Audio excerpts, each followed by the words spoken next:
Recibimos ahora en Nada está dicho al doctor Juan Carlos Celis, médico infectólogo del Hospital Regional de Loreto. Doctor Celis, buenas noches y gracias por estar con nosotros en Nada está dicho. Muy buenas noches, gracias por invitarme.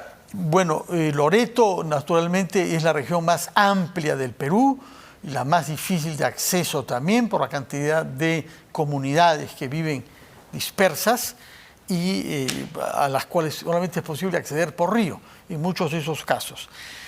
Por eso queremos saber usted desde el Hospital Principal de Loreto, ¿cuál es el estado de la pandemia ahora?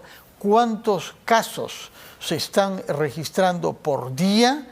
¿Cuántos de ellos son Omicron? Y luego hablaremos sobre otra enfermedad, que es la influenza, que también está desdichadamente presente en su región. Pero díganos primero respecto del coronavirus en su variante Omicron, ¿qué datos tenemos sobre Loreto?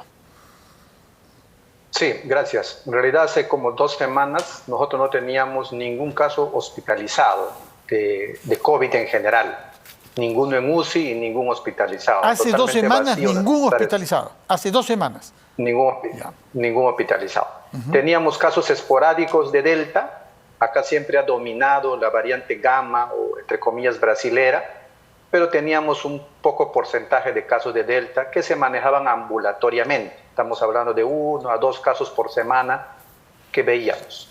Hace 5 días se ha reportado el primer caso importado de Omicron, de una viajera que estuvo en Lima, viajó con síntomas, le hicieron la prueba en Lima y le informaron que ya era Omicron cuando estuvo aquí. Y ayer se han reportado los 2 primeros casos autóctonos, uno en un trabajador de salud y otro en una persona en la localidad de Iquitos. Todos leves, vacunados con 3 dosis y manejados en casa. Es decir, hoy día, si usted me pregunta cuántos casos tengo hospitalizados por COVID, no tengo ninguno. Los únicos casos que están ambulatorios son estos 3 y otros 5 que están siendo manejados también en casa con pruebas antigénicas o moleculares positivas, pero que no se sabe si serán Omicron o Delta, porque hasta hace poco estaban co-circulando aquí las 2 variantes, ¿no? ¿Se puede presumir o desear quizá que sean casos Omicron porque no son tan graves que los de otras variantes? ¿Han llegado ustedes como médicos infectólogos a eso? Casi que es mejor que sea Omicron, porque así tenemos la, digamos, alta probabilidad de que no van a tener que ser hospitalizados. Sí, como estamos saliendo de esta epidemia de gripe, influenza H3N2 durante este mes y medio, estamos notando un pequeño cambio. Los clínicos, ¿no? Los que atendemos diario a los pacientes, vemos otra sintomatología, más que tiene que ver con rinorrea en la nariz, la garganta, un poco más leve. Y nos daría la impresión, porque eso es lo que hemos visto, lo que han reportado de Sudáfrica y otras partes, de que efectivamente parecería Omicron, porque estamos viendo bastantes viajeros, y en Quito hay bastantes personas que vienen por trabajo, por turismo, que vienen con estos cuadros leves y que no se parecen tanto a influenza, ¿no? Esa es una especulación que puedo hacer sobre lo que estoy viendo en el día a día, porque recuerden que estas pruebas genéticas que se hacen de secuenciamiento se demoran por lo menos 5 a 7 días desde que enviamos la muestra a Lima, de ahí se demoran otros 2 días y nos reportan si es o no Omicron, si es o no Delta, ¿no? Entonces, por ahora podríamos decir que estamos viendo aumento de casos leves, sintomáticos, y por ahora tenemos solamente estos 3, pero eso sí, ningún hospitalizado por ahora. Es notable, es una noticia notable. Ahora, por lo que le escucho, no se hace la secuencia genética en Loreto. Hay que mandar las pruebas a Lima y esperar que regresen. Así es, muchas de las regiones hacemos eso, no todas tienen este aparato para secuenciamiento genómico. ¿Por qué no la tiene Loreto? ¿Por qué no la tiene Loreto siendo una ciudad grande, la más grande de la selva peruana, una ciudad que está expuesta a la influencia brasileña y una ciudad que ha atravesado 2 olas terribles? Recordamos demasiado bien lo mucho que se sufrió en Loreto y lo vulnerable que se reveló por falta de cama UCI y por falta de oxígeno. Habíamos pensado que como consecuencia de eso el Estado habría dispuesto que ustedes puedan hacer en su propia ciudad la secuencia genómica de las variantes de virus presentes en su región. Lo hemos solicitado, de hecho, al gobierno regional, al gobierno nacional también. Hay espacio. Aquí hay un laboratorio hace muchos años que es una especie de filial del INS que tiene una infraestructura muy buena para implementar esto, pero falta recursos, logística, personal, prefieren centralizar las compras en un solo lado y todo eso ha hecho que no se habilite aquí en la región este secuenciamiento genómico. Y que se pierda tiempo con los resultados y los análisis, ¿no? Porque si hay que enviar eso a Lima, esperar el avión, etcétera, eso hace perder tiempo. Exacto, y nos limita también la capacidad de responder rápido a estos cambios, saber qué está sucediendo. Lo mismo nos ha pasado con este brote de influenza. Nosotros hace un mes y medio pensábamos que era otra cosa. Ya, vayamos a ese punto, porque nos ha dado esta excelente noticia. No hay nadie hospitalizado en el Hospital Regional de Loreto por coronavirus, de manera que los casos que hay no representan mayor gravedad. ¿Cuál es el porcentaje de los vacunados? Porque nos ha dicho usted que los 3 casos de Ómicron que hay, 1 de alguien que vino de Lima y 2 autóctonos, nos dijo usted, no han dado lugar a hospitalizaciones, ¿no? ¿Cuántas camas tienen en este momento? ¿Cuántas camas UCI, en caso Dios no lo quiera, se desatara una nueva ola entre ustedes? Tenemos una capacidad para 20 camas UCI hospitalizadas, ¿no? O sea, ahorita solamente funcionan 7, pero con capacidad de ampliar 13 más en caso se diera, digamos, este aumento notable de casos. Y para hospitalizados, o sea, los que no requieren UCI, los que requieren oxígeno, estar en cama, tenemos 150 camas, que son estos hospitales modulares que construyó la PCM en varias partes del Perú y que están como ahí, como de contingencia, en el caso sucediera, digamos, un aumento importante de hospitalizados. De acuerdo. Ahora bien, usted ha mencionado la influenza, ¿no? Conocida con su palabra técnica o su sigla técnica H3N2. Explíquenos en qué consiste esta patología. ¿Cuál es el factor de contagio? ¿Es un virus? ¿Es una bacteria?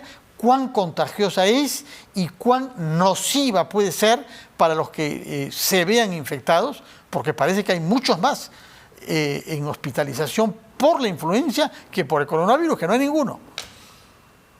Así es. Los virus de la influenza, acuérdense que desde la epidemia con H1N1 todos nos pusimos en contacto de qué era estos famosos virus de la gripe estacional que todos los años cambiaban y nos daban las famosas gripes. Esos son los famosos virus de la influenza, ¿no?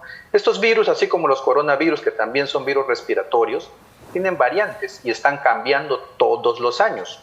Por eso es que las vacunas para la influenza cambian también todos los años. Hacen un análisis de qué virus está circulando, fabrican esa vacuna y la distribuyen en todo el mundo para adelantarnos, digamos, a la llegada de estos virus estacionales que ya sabemos que empiezan por el norte, después circulan por el sur y de esa manera, digamos, nos protegemos en cierto grado con estas vacunas. Estos virus, influenza, también tienen variantes. En esta oportunidad, que es un virus estacional que se conoce desde los años 50, se llama virus H3N2, ¿no? Por unas siglas que también se le asignan, así como el coronavirus. Sí. Es un brote que ahorita que está sucediendo en varias partes de América Latina. Nosotros recibimos reportes de Manaus de que este virus se venía. Empezamos a ver cuadros respiratorios altos que pensábamos que eran COVID, pensábamos que era Ómicron. Y después de 2 semanas nos informaron efectivamente que se trataba de este virus de influenza H3N2. Sé que lo mismo está pasando en Estados Unidos, aumento de misma variante H3N2. Hay muchos países que están pasando esta coinfección. Hasta ahorita nosotros hemos llegado a tener 30 pacientes hospitalizados complicados por influenza y ninguno de COVID. O sea, este brote de influenza más bien nos ha causado un tremendo problema en el hospital porque hemos tenido otra vez que acondicionar ambientes, distribuir camas, redistribuir hospitalizados y estamos padeciendo, digamos, ¿no? En este momento ya está disminuyendo los casos, afortunadamente, ha durado como 1 mes y medio todo este brote. Sé que lo mismo está pasando en San Martín y Ucayali, o sea, básicamente la selva está sufriendo ahorita este brote de influenza. Y en medio de eso, pues hace su aparición Ómicron, que ya sabemos que es rápida, donde entra, no demora ni 2, 3 semanas en invadir, digamos, toda la epidemiología, y suponemos que lo mismo va a pasar. Y de hecho ya Lima nos está mostrando este panorama, ¿no? Están aumentando notablemente los casos, probablemente estos días ya se declare la tercera ola, ya el Ministerio de Salud está en ese plan, pero ya los clínicos estamos viendo un aumento de estos casos de infecciones respiratorias en todo el Perú. En el caso del virus de la influenza, ¿cuán nocivo, cuán letal puede ser? Es mucho menos letal que el virus del COVID, ¿no? Nosotros, acuérdense que siempre hablábamos de que el COVID podría tener una letalidad promedio de 0.5, 0.6%. En caso de influenza es mucho menos de 0.3%. Aquí ha habido muchísimos casos, 90% de la población puede haberse infectado con este virus. 90% con el virus de la influenza. 90%. Sí, hemos tenido colas en farmacias, gran consumo a través de automedicación por esta gripe y, digamos, 30 hospitalizados, ¿no? De los cuales hemos tenido 7 fallecidos documentados por complicaciones. Básicamente los que fallecen por influenza son estos grupos de riesgo, otra vez, mayores de 65 años, hipertensos, obesos, con secuelas pulmonares, pacientes que se dializan y que tienen otras comorbilidades, son los que se complican. Hacen su cuadro de gripe, influenza, hacen bronquitis, desarrollan una neumonía por el virus o una neumonía bacteriana y eso puede llevar a la muerte si es que tienen complicaciones cardíacas, por ejemplo. Ahora, todos sabemos que por una parte las vacunas, pero por otra parte las reglas sanitarias son los dos pilares de la lucha contra la infección. ¿Cuánto se está respetando las reglas sanitarias? El uso de la mascarilla, la distancia social, lavado de manos, evitar las aglomeraciones, en particular en espacios cerrados. Bastante poco, muy poco lo que se ve el cumplimiento de las normas. Yo podría decir esto, ¿no? El virus de la influenza es menos contagioso que el COVID y sin embargo está arrasando con casi toda la población, lo cual quiere decir que si un virus que es menos contagioso que Omicron nos causa este tremendo brote, pues imagínense lo que vendrá con un virus que se sabe que es hipercontagioso, ¿no? El Omicron se le está comparando hasta con el sarampión. Muy contagioso y la influenza es menos, pero a pesar de eso se ha diseminado. ¿Por qué? Porque las medidas están bastante relajadas. Es una realidad que todos lo observamos en nuestro día a día, en todas las regiones se reporta lo mismo. Las fiestas, las reuniones, ya hay poco uso de la mascarilla, las medidas se han relajado. Y así nos está encontrando Omicron y creo que en muchas partes del mundo también. Fiestas, reuniones, no uso de mascarilla. Completamente. El lavado de manos ya casi no existe en las instituciones públicas. Acuérdense que antes en las instituciones nos obligaban a lavarnos, ¿no? Eso, si bien es cierto, no es la medida ahora más importante, pero la mascarilla también se ha relajado, las reuniones, los espacios públicos cerrados, sigue habiendo y siguen habiendo estas reuniones que básicamente aumentan el contagio. ¿Es fácil y es barato comprar mascarillas en Loreto? No, aquí en Loreto siempre hay un aumento de casi el doble en los precios de los insumos porque todo es por transporte aéreo, el transporte es más caro, y no solamente en comida, sino también en estos insumos básicos, no es tan fácil, ¿no? Si bien es cierto, se distribuyen mascarillas, pero lo que se recomienda ahora, ya sabes, son las KN95 o doble mascarilla. Son difíciles de conseguir y más aún si hablamos de zonas alejadas de la Amazonía. El Loreto todavía tiene zonas que no han llegado ni al 30-40% de vacunación. Y a nivel nacional estamos a la cola. Y en Iquitos mismo, en la capital loretana, ¿cuál es el porcentaje de los vacunados? En Iquitos mismo sí ya hemos pasado el 60%. ¿No? Y a nivel regional, recién en global estamos en 50 y tantos, pero estamos a la cola junto con Puno y Loreto, estamos bien a la cola porque hay otras ciudades como Callao que ya han pasado el 90%, y hay distritos dentro de Loreto muy alejadas que no llegan ni al 30%. Entonces ese va a ser nuestro problema con Omicron cuando viene y encuentre personas que ni siquiera tienen una dosis, ni dos, y peor la tercera, ¿no? Entonces va a haber bolsones, ¿no? De no vacunados. Datem del Marañón particularmente, ¿no? Creo que Caballo Coche y Datem del Marañón, ¿no? Exactamente, Datem del Marañón son los que menos porcentaje tienen. La zona de frontera también recién se está interviniendo bastante bien en esa zona y, digamos, son las zonas que podrían ser las más afectadas, ¿no? Acuérdense que hay mucha dificultad en llegar a estas zonas. Loreto tiene 32 comunidades que hablan sus propias lenguas.